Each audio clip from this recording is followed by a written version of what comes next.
Hello students, तो आप सबका स्वागत है प्रैक्टिस सेशन के सेकेंड डे में, जहाँ पर आज हम डिस्कस करने वाले हैं CA में इंटर टैक्सेशन के बहुत सारे इंपॉर्टेंट क्वेश्चन। अब देखो, मैंने आपको डे 1 पर क्या क्या करवा दिया था। मैंने स्टूडेंट्स आपको शो रहा होगा वीडियो के ऊपर, आपको लिंक भी दिखाई दे रहा है डे नंबर 1 का, लेकिन अभी नहीं, पहले अभी मेरे साथ साथ में ये वाली वीडियो कंप्लीट करो, उसके बाद वो कर लेना।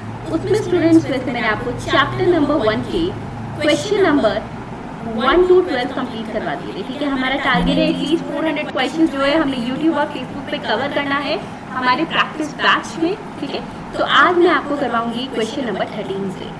ठीक है, कोई आपस में ऐसा नहीं है कि अगर आपने 12 क्वेश्चन नहीं करे तो 13 से समझ नहीं आएगा। नो वरी अबाउट दैट, सब समझ आने वाला है। आइए करते हैं। ठीक है, फिर से बता देती हूँ, जिन स्टूडेंट्स ने अभी तक इस फाइल को डाउनलोड नहीं करा है तो डिस्क्रिप्शन में मेरी ऐप का लिंक दिया हुआ है और you can search it on the play store Ayushi Bansal classes और फटाफट से वहां से जाकर उसको डाउनलोड कर लो नोट्स को। ठीक है, अब स्टार्ट करते हैं question number 13। Which are the commodities which are kept outside the purview of GST। अब स्टूडेंट्स यहाँ पे बोला ऐसी कौन सी कमोडिटीज हैं जिनको GST से बाहर रखा, या फिर इसका सेकंड क्वेश्चन जो आने के चांसेस है। ठीक है, या तो डायरेक्ट क्वेश्चन आ जाएगा, डायरेक्टली आंसर लिख देंगे, या जो सेकंड क्वेश्चन आने के चांस है वो ये, supply of all goods and services is taxable under GST, discuss the validity of the statement. Second question या फिर आ सकता है अगर थोड़ा ट्रिकी बनाया कि वो वाली क्या हर गुड्स और सर्विसेज की सप्लाई पर GST लगता है, अगर नहीं तो बताओ भाई स्टेटमेंट वैलिड है या नहीं है। ठीक है, तो देखो अगर पहला क्वेश्चन आया, क्लियर सी बात है, हाँ लिख देंगे कि alcoholic liquid for human consumption और अभी के लिए पेट्रोलियम वाली कैटेगरी। लेकिन अगर इस तरीके से आता है वैलिडिटी, तो क्या ये स्टेटमेंट वैलिड है? नहीं, ये स्टेटमेंट इनवैलिड है। ठीक है, क्यों? क्योंकि हर गुड्स और सर्विसेज की सप्लाई पे GST लगता है, but except these particular point. First is alcoholic liquid for human consumption. याद करो, मैंने क्लास में पढ़ाया था, alcoholic liquid for human consumption को बाहर ही रख दिया इससे। That's why the one of the biggest reason क्या है, कुछ स्टेट्स में ये बैन है और कुछ स्टेट्स में अलाउड है। ठीक है, सेकंड स्टूडेंट आता है पेट्रोल वाली कैटेगरी। लेकिन पेट्रोल की कैटेगरी के जो 5 प्रोडक्ट्स हैं हमारे पास, ठीक है, जैसे कि petroleum fuel, petrol which is also commonly known as motor spirit, या बात करें हम डीजल की, वो भी हाई स्पीड वाले, ठीक है, natural gas, aviation turbine fuel, ये सब स्टूडेंट अभी तक आज तक की डेट के लिए they are outside the purview of GST। But ये इनके लिए जिस दिन पेट्रोल वाली कैटेगरी के लिए ये जल्दी से GST के अंडर आएंगे, कब आएंगे? जब GST काउंसिल जो है इसके लिए रिकमेंड करेगी हमारी गवर्नमेंट को और गवर्नमेंट दैनिक नोटिफिकेशन इशू करेगी। ठीक है, बहुत सारी मीटिंग होती रहती है इसके लिए, तो ये जल्दी GST में आ जाएगा। But alcoholic liquid for human consumption ये नहीं आएगा, this is outside the purview of GST। Okay, तो समझ आ गया ये पॉइंट पक्का से?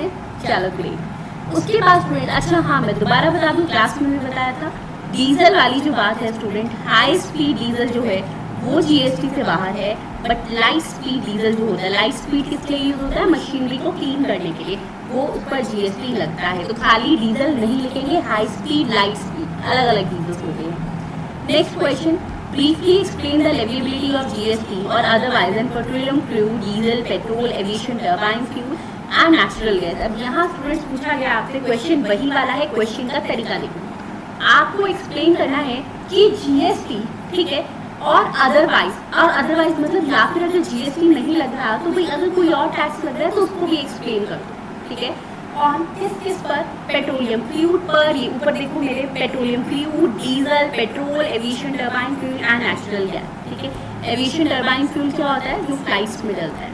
ठीक है, अब इसके लिए स्टूडेंट्स हम लिख देंगे कि देखो प्रेजेंटली, अब यहाँ पर इंपॉर्टेंट वर्ड जो मार्क कर लो मेरे साथ साथ, प्रेजेंटली, आज तक की डेट पर they are not eligible to GST। क्यों? क्योंकि GST इन पर लगेगा, लेकिन कब लगेगा? जब GST काउंसिल जो है इसको रिकमेंड करेगी और उसके बाद गवर्नमेंट हमारी इसको नोटिफाई कर देगी। ठीक है, फिर आज की डेट तक क्या लग रहा है मैम?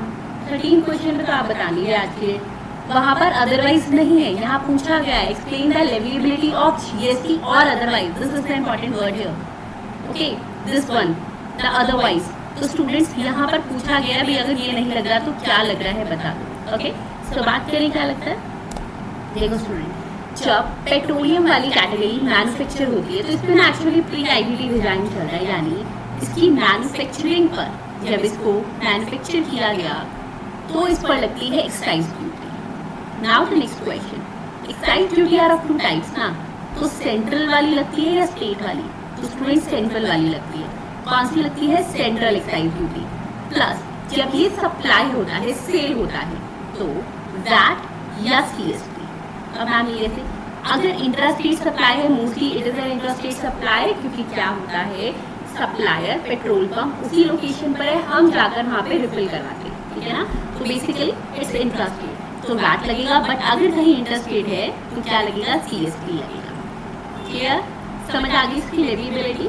ग्रेट, ठीक है। आइए स्टूडेंट्स, उसके बाद बात आता है क्वेश्चन नंबर 15। आइए यहाँ देखते हैं।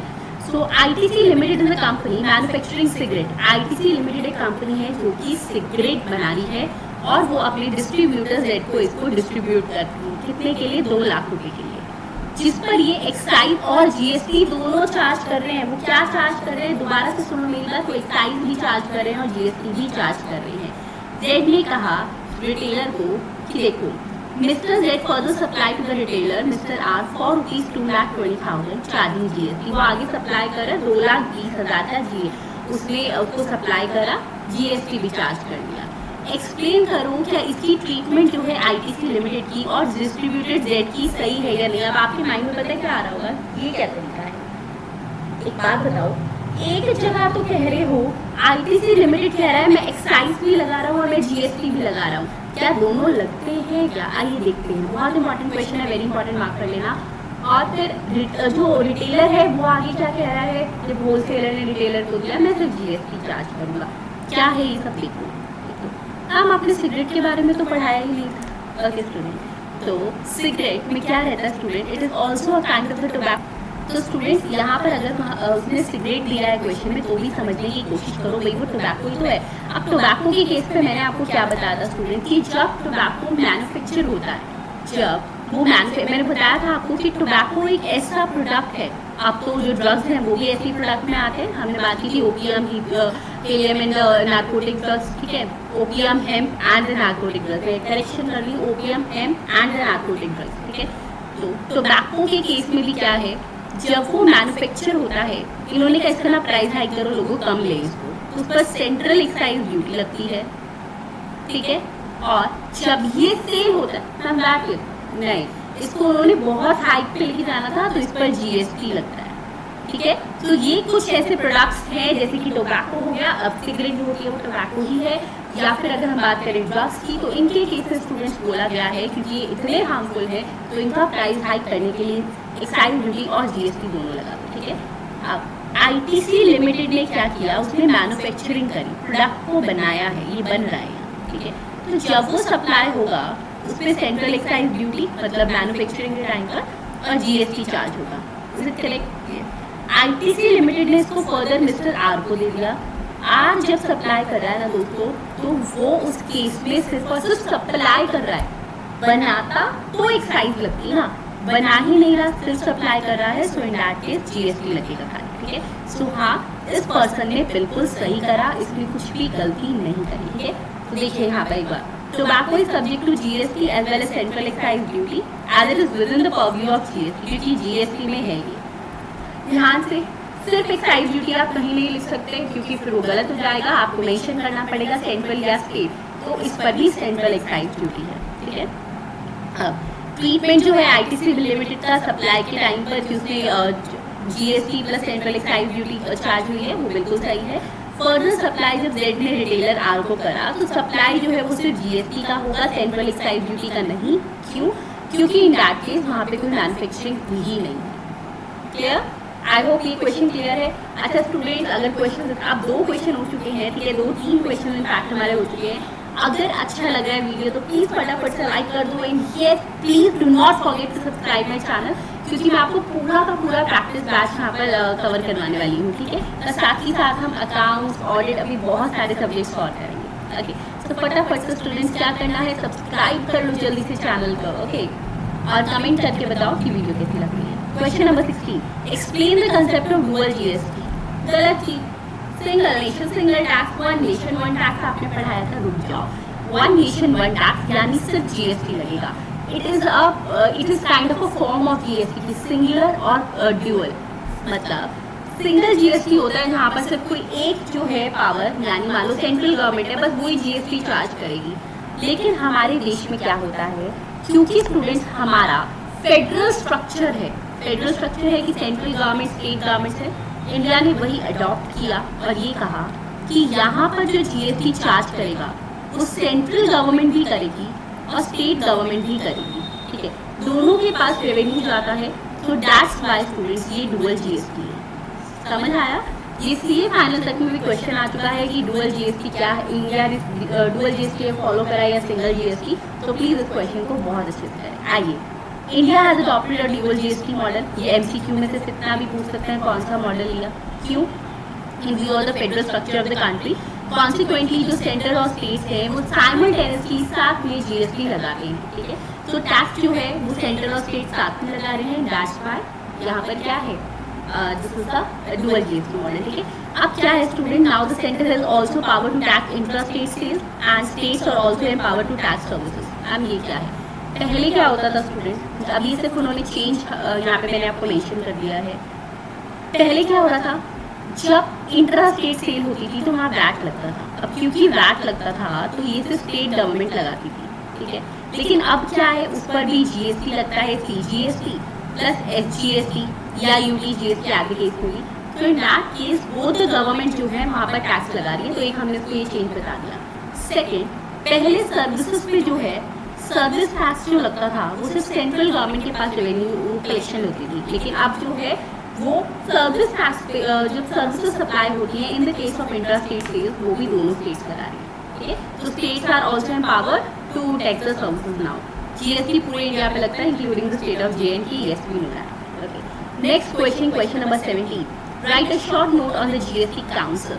अब ये क्या है, जीएसटी काउंसिल क्या होती है? देखो स्टूडेंट्स, अगर मैं ये बोल दूं नोटिफिकेशन गवर्नमेंट इशू करती है, दैट इज 100% करेक्ट, बट अपने आप सोचना, गवर्नमेंट जो है वो गवर्नेंस संभाल रही है, हमारे देश को संभाल रही है, but it is not necessary that they have the knowledge of that tax, नहीं ना। अब उनको टैक्सेशन की कैसे नॉलेज होगी? हाँ, उनको गवर्नमेंट संभालने की, उनको देश संभालने की नॉलेज है, ठीक है। जय हिंद, जय भारत। तो टैक्स की नॉलेज जिनको है उन्हें कहो ना कि जीएसटी के बारे में जो अपनी एडवाइसेस दें, ठीक है। तो जीएसटी काउंसिल वही है।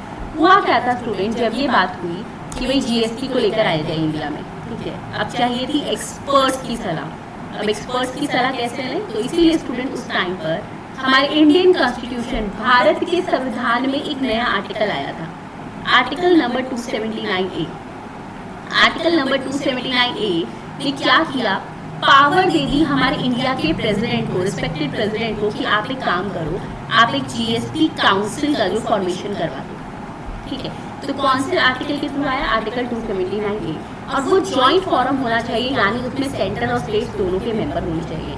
अब कॉन्स्टिट्यूशन होती कैसे है, जो भी करंटली जिस भी ईयर के यूनियन फाइनेंस मिनिस्टर हैं, ठीक है, तो वो यूनियन फाइनेंस मिनिस्टर जो होते हैं वो चेयरमैन होते हैं काउंसिल के। और इसके अलावा आप जो करेक्ट वर्ड यूज कर सकते हो, दैट इज चेयरपर्सन, ठीक है। मिस प्रिंटिंग है, इसको ठीक करके चेयरपर्सन कर लो।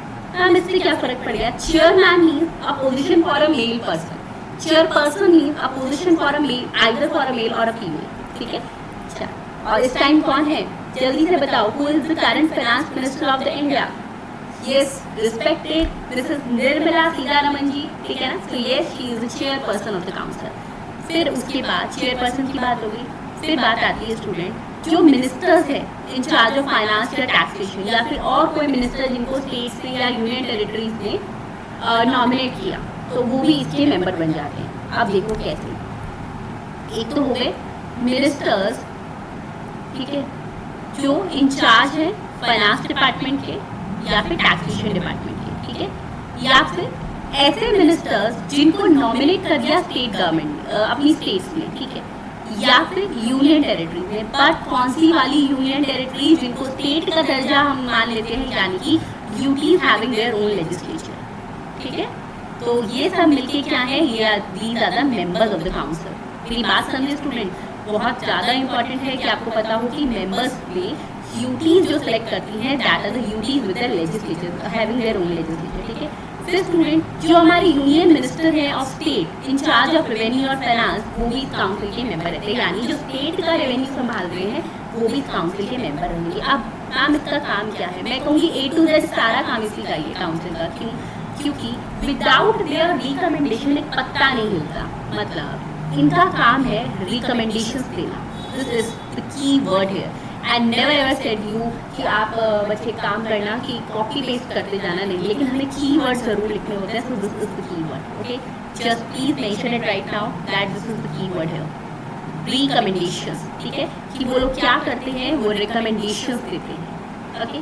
देखिए यहाँ पर मैं हाईलाइट कर रही हूँ।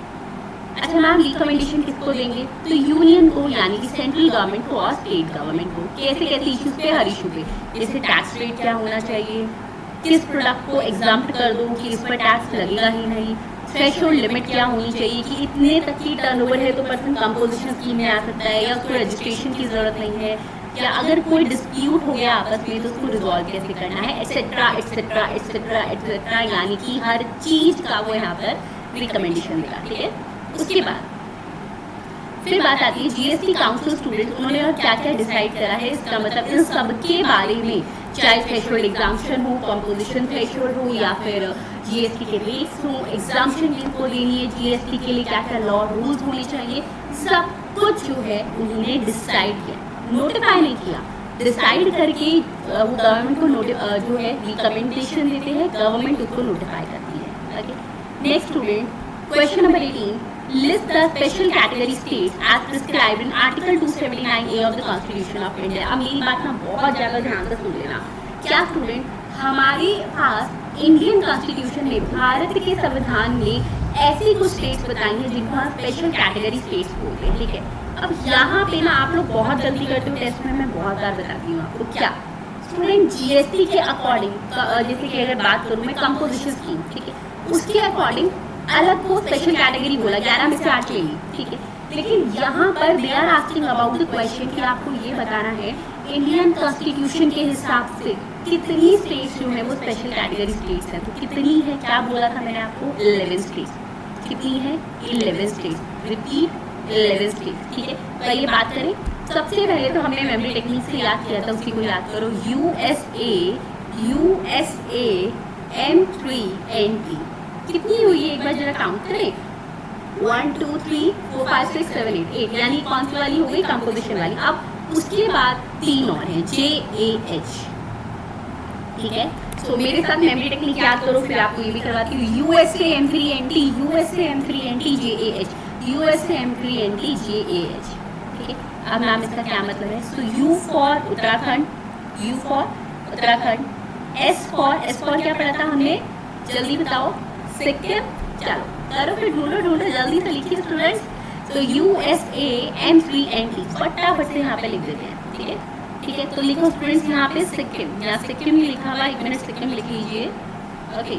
USA M3NT, तो U for Uttarakhand, S for Sikkim, A for Arunachal Pradesh, यहाँ सिक्किम लिख लेना, ठीक है। नोट्स में सिक्किम प्लीज मेंशन कर लो। U for Uttarakhand, S for Sikkim, A for Arunachal Pradesh, M3 यानी Manipur, Mizoram, Meghalaya, N Nagaland, T Tripura, JAH, J means Jammu and Kashmir, A means Assam and H means Himachal Pradesh. याद है ना सबको? बहुत अच्छे से हमने याद की, ठीक है। So these are the 11 special category states as per the article number 279A of the Indian Constitution. Okay. Next is GSTN क्या होता है? अब ये GSTN क्या है? एक बात बताओ, इतने सारे काम GST की वेबसाइट पर होने हैं, हमारे कॉमन पोर्टल पर होने हैं, उस कॉमन पोर्टल को संभालने के लिए कोई IT कंपनी चाहिए या नहीं चाहिए ना? तो स्टूडेंट GSTN क्या है? GSTN is actually that special purpose vehicle, वो कंपनी है जो पूरी वेबसाइट, हमारे पूरे जो नेटवर्किंग है उसको संभाल रही है। तो GSTN का मतलब है goods and service tax network, ठीक है। क्या है ये? It is actually special purpose vehicle जो क्या प्रोवाइड करती है हमें IT इंफ्रास्ट्रक्चर और सर्विसेज। मैम किस को देगी? चाहे गवर्नमेंट हो, चाहे टैक्स पेयर्स हो, चाहे कोई बैंक वाले हो, चाहे किसको, सबको जो है ये IT सर्विसेज प्रोवाइड करते हैं, ठीक है। अच्छा, अब ये कैसी कंपनी है? तो student it is actually a non government private limited company जो कि फॉर्म की गई है under section 8 of the companies act 2013, ठीक है ma'am, it is a profit oriented company और NPO, so basically it's an NPO, ठीक है, it's a not for profit organisation. Okay, तो ये समझ आया। जीएसटीएन पे से काफ़ी बार क्वेश्चन पूछ लेते हैं, ध्यान रखना ये क्या है, non government private limited company है और एक एनपीओ, ठीक है, किसके अंडर ही इनकॉर्पोरेट हुई है, section number 8 of companies act 2013। फिर है इसका काम क्या है, discuss now the next question is, आपको स्टूडेंट्स यहाँ पे बताना है कॉमन जीएसटी पोर्टल के फंक्शन, ठीक है। आइए देखते हैं अभी कॉमन जीएसटी पोर्टल, पहली बात तो है क्या, तो कॉमन जीएसटी पोर्टल यानी हमारी जीएसटी की वेबसाइट www.gst.gov.in, देखनी है वेबसाइट, आइए देखते हैं।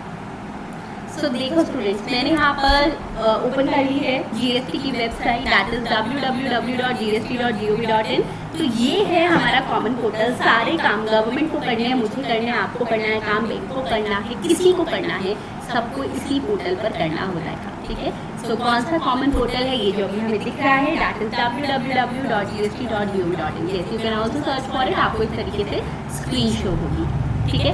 आइए नेक्स्ट क्वेश्चन देखें। फिर यहाँ पर फिर स्टूडेंट्स बात आती है कि अभी जो मैं आपको कॉमन पोर्टल शो किया कि उसके फंक्शंस क्या क्या हैं, फंक्शंस क्या है, मैंने आपको बोल ही दिया that it is a common portal, it means A से लेके Z, 1 से लेके इन्फिनिटी तक सारे काम यहीं पे होंगे, ठीक है। तो अब है क्या ना स्टूडेंट, जीएसटी एक डेस्टिनेशन बेस्ड टैक्स है, that as per the destination वहाँ पे डिसाइड होता है कि पर्सन को आईजीएसटी लगेगा या सीजीएसटी प्लस एसजीएसटी लगेगा, ठीक है। तो इस दैट केस एक रॉबस्ट सेटलमेंट मैकेनिज्म चाहिए कि भाई सेंट्रल गवर्नमेंट का पैसा अगर स्टेट गवर्नमेंट को ट्रांसफर होना है तो इजीली हो जाए, उसके लिए चाहिए था एक कॉमन पोर्टल, ठीक है, जो एक्चुअली क्लियरिंग हाउस की तरह भी एक्ट करता है। क्लियरिंग हाउस मतलब कि अगर फंड ट्रांसफर करने हैं तो वहाँ से हो सके, क्लेम्स वेरीफाई करता है कि मैं कह रही हूँ मेरे पास 10 लाख का आईटीसी है तो वो वेरीफाई करेगा और रिस्पेक्टिव गवर्नमेंट्स को इन्फॉर्म करता है कि देखो हम आपको ये फंड ट्रांसफर कर रहे हैं। ये सब पॉसिबल था सिर्फ और सिर्फ एक स्ट्रॉन्ग आईटी इंफ्रास्ट्रक्चर के थ्रू, ठीक है, चाहिए था। तो इसी वजह से किसको बनाया गया, कॉमन जीएसटी इलेक्ट्रॉनिक पोर्टल, ठीक है। कौन सा है ये, अभी जो हमने शो किया था स्क्रीन पर, दैट इज www.gst.gov.in, ठीक है। अब बात आती है नेक्स्ट पूछा गया है यहाँ पर, इसका फंक्शन आपको समझ आ गया, यहाँ पर जीएसटीएन के बारे में भी क्वेश्चन पूछ दिया। अब ये जो बात की थी बस वही यहाँ पे लिखना है कि भाई इसको इनकॉर्पोरेट किसने करा, जीएसटीएन को, तो सेक्शन 8 ऑफ कंपनीज एक्ट 2013 में ये कैसी है, गवर्नमेंट ने सेटअप करी थी ये कंपनी, क्यों करी थी, वैसे कंपनी कैसी है ये, गवर्नमेंट या non government, non government private limited company and NPO है, नॉट फॉर प्रॉफिट, ठीक है। किसकी है कि अगर कुछ भी काम होना है तो ये कॉमन और शेयर्ड आईटी इंफ्रास्ट्रक्चर पहुंचा रही है सेंटर और स्टेट के बीच में भी और सबके बीच में।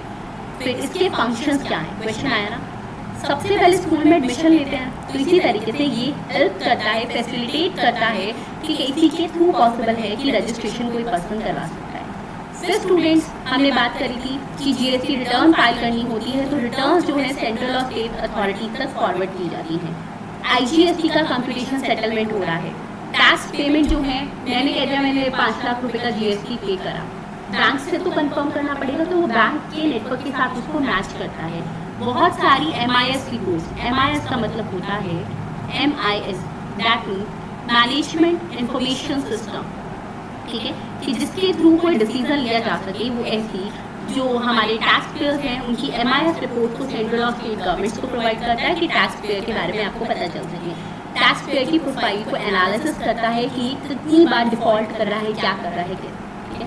Next question, discuss the function of the common GST portal. तो स्टूडेंट वही यहाँ पर बात आ गई जो अभी हमने सारी बातें करी, ठीक है। तो ये क्वेश्चन इस तरीके से भी आपको आ सकता है। Question number 22, bring out, this is very important, plus ITC chapter से भी ऐसा क्वेश्चन आ सकता है, ठीक है। तो bring out the salient features of the cross utilisation of ITC under GST law. Please अगर वीडियो अभी तक लाइक नहीं करिए तो जल्दी से लाइक कर दो, I am waiting for you guys, ठीक है। और कमेंट करना मत भूलना कि आपको कैसी लगी ये क्लास, ठीक है। आइए स्टूडेंट्स देखते हैं। तो हमें बताना है इस क्वेश्चन में क्या पूछा उसने कि अगर हमारे पास आईटीसी अवेलेबल है, ठीक है, ये मेरे पास आईटीसी है, तो इसका क्रॉस यूटिलाइजेशन का मतलब मान लो मुझे सीजीएसटी की पेमेंट करनी है तो मैं आईटीसी का यूटिलाइजेशन कैसे कर सकती हूँ, वो सब बताना है, ठीक है। तो आपको ध्यान होगा इसके लिए ना हमने एक कहानी करी थी, एक स्टोरी करी थी, आइए पढ़ते हैं वो story.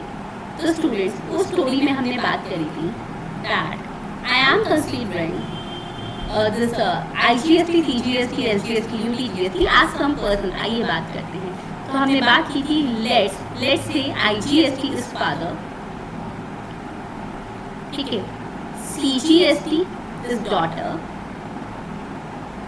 and SGST is son, ठीक है। तो बेसिकली अगर मैं बोलूँ CGST डॉटर और SGST सन है तो समझ जाना कि CGST और SGST भाई बहन, ठीक है ना।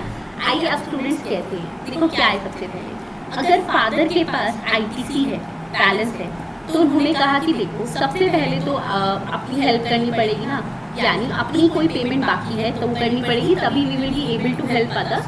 तो अगर ITC है तो फर्स्टली वो ITC यूटिलाइज होगा to pay off IGST settlement, ठीक है, कि फादर को अगर अपनी कोई पेमेंट लायबिलिटी है वो सेट ऑफ होगी टैक्स की। फिर उसके बाद फादर ने कहा कि देखो अब चाहे डॉटर यूज करे और चाहे सन यूज करे, जो बैलेंस बचा किसी भी मैनर में, किसी भी प्रोपोर्शन में, मुझे कोई फर्क नहीं पड़ रहा है यहाँ पर, ठीक है। So it means ITC of IGST can be utilised in any proportion, in any manner by the CGST और द SGST। फिर नेक्स्ट हमारे पास आता है अगर ITC है CGST का, सबसे पहले तो हर कोई अपनी हेल्प करेगा यहाँ पर GST में, ठीक है, then they will be help to others, ठीक है, सबसे पहले अपनी हेल्प, चलो ठीक है। तो यहाँ पर स्टूडेंट्स उसके बाद बात आती है अगर CGST के पास पहले उसने अपनी हेल्प कर दी, अपनी लायबिलिटी पे ऑफ कर दी, फिर ये बात बोली गई कि देखो अब मैं जो लायबिलिटी पे ऑफ करूँगा ना वो मैं सिर्फ और सिर्फ IGST की करूँगा। ऐसा एक्चुअली हुआ क्या था ना कि CGST कहने लगी कि अरे अच्छा अगर सन है यानी मेरा भाई है, मैंने इसको कहा था कि मुझे कहीं घुमाला नहीं, घुमा के नहीं लाया, मैं खूब घुमाई थी, ठीक है, लेकिन इसने नहीं घुमाया तो मैं इसकी हेल्प क्यों करूँ, ठीक है। तो CGST ने क्लियरली बोल दिया that she is not going to pay the tax liability of the SGST और द UTGST, ठीक है, ये दोनों ब्रदर्स है, मैं हेल्प नहीं करूँगी। उसके बाद यानी फर्स्ट अपनी हेल्प, सेकेंड IGST की, ओके। फिर बात आई SGST या UTGST। अब इन्होंने कहा अच्छा तो हम भी पहले सिर्फ या तो अपनी हेल्प करेंगे, हर कोई पहले अपनी करेगा, या फिर सिर्फ और सिर्फ IGST की, क्योंकि तूने भी तो मेरा काम नहीं किया जब मैंने कहा, मैंने खुद किया ना, ठीक है। So they are also not going to help, it means to pay the liability of the CGST, okay. समझ आ गया स्टोरी से। यहाँ पर एक ट्विस्ट है, क्या क्यों बहुत इंपॉर्टेंट है, इसको याद रखना। IGST जो है सबसे पहले अगर खुद के पास कोई ITC है उससे सेट ऑफ करेंगे, उसके बाद वो फर्स्टली सिर्फ और सिर्फ CGST की हेल्प लेंगे। अगर CGST का सारा ITC खत्म हो जाएगा उसके बाद ही वो SGST से हेल्प लेंगे to pay the ITC of IGST, otherwise not. Clear? समझ आ गई ये बात? देखो ये बहुत इंपॉर्टेंट है कि यानी जब तक CGST का सारा ITC यूटिलाइज नहीं होगा, एग्जॉस्ट नहीं होगा, SGST की हेल्प नहीं ली जाएगी to pay the liability of the CGST। Okay students, अब मैं एक बार आपको यहाँ से दिखा देती हूँ, जो स्टोरी आपको बताई वही याद रखना माइंड में। फर्स्टली IGST अपना IGST की सेटलमेंट पे करी, रिमेनिंग अमाउंट ऑफ IGST जो है वो किसी भी मैनर, किसी भी प्रोपोर्शन में यूज कर सकता है SGST और CGST, ठीक है। Second, entire ITC of IGST वो पहले यूज कर लेना, ठीक है। CGST या SGST की हेल्प लेने से पहले ऑब्वियसली पहला खुद के पास जो ITC है उसको यूज करना। उसके बाद स्टूडेंट CGST का क्रेडिट जो है वो पहले अपनी पेमेंट के लिए यूज होगा, देन IGST की। SGST और UTGST का क्रेडिट पहले अपनी पेमेंट के लिए, फिर IGST की। और IGST की भी सिर्फ और सिर्फ तब when the credit of CGST is not available for the payment of IGST, ठीक है। क्रेडिट है, ITC है, तो पहले CGST का यूज होगा। CGST का क्रेडिट जो है वो SGST और UTGST के लिए यूज नहीं होगा, और SGST और UTGST का CGST के लिए, ठीक है। बात कर ली हमने। इसी के साथ स्टूडेंट्स यहाँ पर ओवर होता है हमारा चैप्टर नंबर 1। हमने यहाँ पर इसके बहुत सारे क्वेश्चन कर लिए हैं चैप्टर नंबर 1 की बेसिकली। तो आई होप सबको अच्छे से समझ आया होगा। We have covered the 22 question है। आई होप सबको प्रैक्टिस बैच अच्छा लग रहा होगा। फिर भी कहीं कोई डाउट है, क्वेरी है, कोई भी क्वेश्चन आ रहे हैं माइंड में, तो ये definitely you can ask me out. इसके बाद बारी आती है मल्टीपल चॉइस क्वेश्चन की। If you want to do the practice of MCQs, तो डिस्क्रिप्शन में मेरी ऐप का लिंक दिया हुआ है, प्लीज ज्वाइन इट। वहाँ पर स्टूडेंट्स आपको काफ़ी सारी फ्री MCQs मिल जाएंगे, ठीक है। ना समझ आए तो वहाँ पे चैट बॉक्स का ऑप्शन है, आप वहाँ पे पूछ सकते हो। प्लस अगर आपको इससे भी एक्स्ट्रा कुछ और प्रैक्टिस करनी है तो ये स्टूडेंट्स बहुत जल्दी ही लॉन्च हो रहा है in the September month MCQ test series, ठीक है, तो आप वो भी ज्वाइन कर सकते हो, वो बहुत ही नॉमिनल कॉस्ट पे आएगी, so don't worry at all. Okay, तो या meet me in the next session, that is tomorrow. कल लेकर आएंगे हम आपके लिए नए चैप्टर के practice question. Okay guys, today please like the video, share the video, comment on it, and do not forget to subscribe my channel.